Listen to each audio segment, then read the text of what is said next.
Welcome back to my channel. Sa video ito, ituturo natin sa inyo kung paano natin makuha ang pera natin sa lumang GCash natin, halimbawa hindi na mabuksan. For example, na-deactivate yung SIM card nyo, hindi makareceive ng OTP, hindi nyo na talaga mabubuksan nyo guys. Kasi pag na-deactivate na yung SIM card natin, hindi na pwede yun. Kaya ang gagawin natin, nagawa tayo ng bagong account. Kailangan fully verified yung account na bago natin ng GCash. Una-una natin gagawin, puntaan muna tayo dito sa GCash, open nyo yung GCash nyo, pero huwag nyo buksan muna yung password nyo. Diyan yung makita yung help. Yung nasa screen, nakikita nyo yung may, may kamay. Click nyo yan dyan guys. Yan ang una-una yung gawin, click nyo. Tapos pupunta kayo dito. Ayan guys, nakita nyo dyan yung may transfer fund and services. Yung may kamay, i-click nyo yan dyan. Ngayon guys, nakita nyo may circle na red, at saka yung may kamay. Click nyo naman ulit dyan, para mapunta tayo kay chat GG. Ngayon guys, pag dito na kayo kay chat GG, yung itatype nyo, tagalogin nyo na lang. Para hindi kayo mahirapan kasi yung chat GG, marunong naman mag-Tagalog yun. Nasabihin nyo lang guys, pwede ba ilipat ang pera ko sa mula sa lumang account ko patungo sa bagong account ko na GCash account.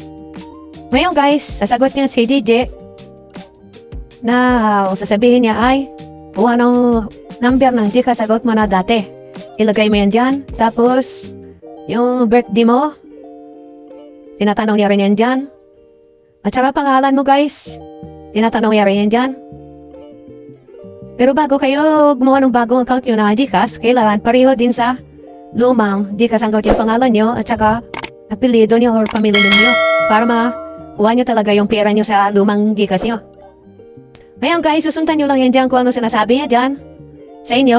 Ang pinakauli niya, sasabihin niya sa iyo ay yung sa ticket, ang ticket na sinasabi niya. Ngayon, pupunta na tayo doon kung saan nyo makikita yung ticket. Doon kasi kayo mag-upload ng yung ID nyo, yung valid ID nyo, yung isang selfie at saka hindi naka-selfie.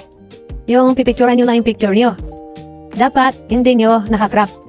Ngayon, sasabihin niya kung saan kayo pupunta. Nakalagay naman dyan. Para makita nyo guys kung saan nyo makita ang binigay na ticket ni ChatGG sa inyo. Ngayon pupunta na tayo doon. Punta na tayo guys sa bagong GCash account natin na ginawa. I-open nyo yan. Ilagay yung password nyo dyan. Para mapunta tayo dito. Ngayon guys, pag na-open na yung GCash nyo, dito nyo makikita sa ilalim yung profile. Yung may circle at saka yung may kamay. I-click nyo yun dyan para mailipat tayo dito. Ngayon guys, yung na-click nyo na yung profile, dito na yun tayo pupunta sa ating GCash. Scroll nyo na pababa yan para makita nyo yung help. Tapos, dyan nyo naman i-click nyo naman yung help. Dito naman tayo pupunta sa may support and ticket. Guys, dito naman tayo pupunta. I-click nyo na naman yan para mailipat naman tayo dito. Ayun guys, pag-click nyo na may support ng ticket, dito naman tayo pupunta. Yan nyo na makikita yung may ticket number na kayo. At saka, i-click nyo dyan yung sa may kamay na nakaturo. Nakita yung mga nakalagay dyan na nakasulat. Yan lang, susundin nyo guys. Para pumunta tayo dito. Yan. Ito na yung pinakauli guys. Dito tayo mag-upload ng natin, picture na nakaselfie. At saka, yung picture na hindi nakaselfie.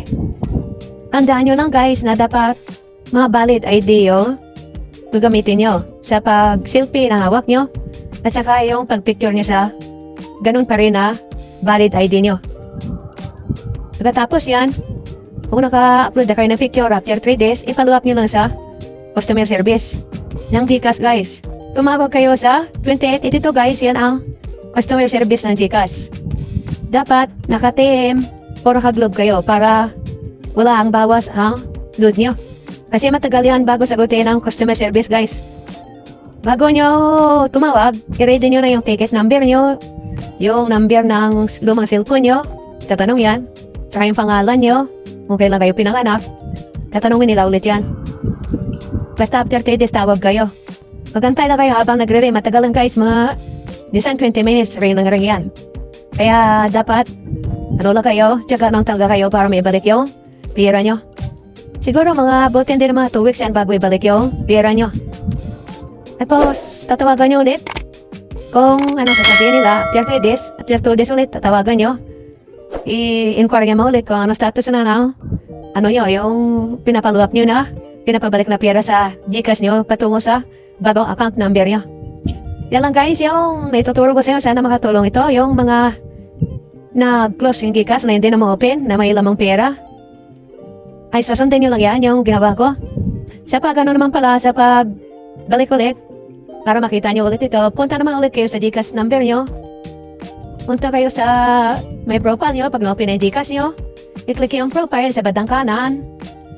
Tapos, scroll pababa, nandiyan yung help, click nyo, para mapunta kayo sa may support and ticket.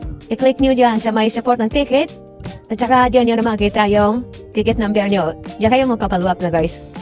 Sige, salamat sa panonood. Sana nakatulong itong video ko sa mga nawala ng GCash number na hindi mo open, na may pera pang laman. Kaya kayo lagi kung saan kayo naroroon hanggang sa muli. Paalam ha, and I got your little boo, telling me she love me, I got this, damn, this won't be long.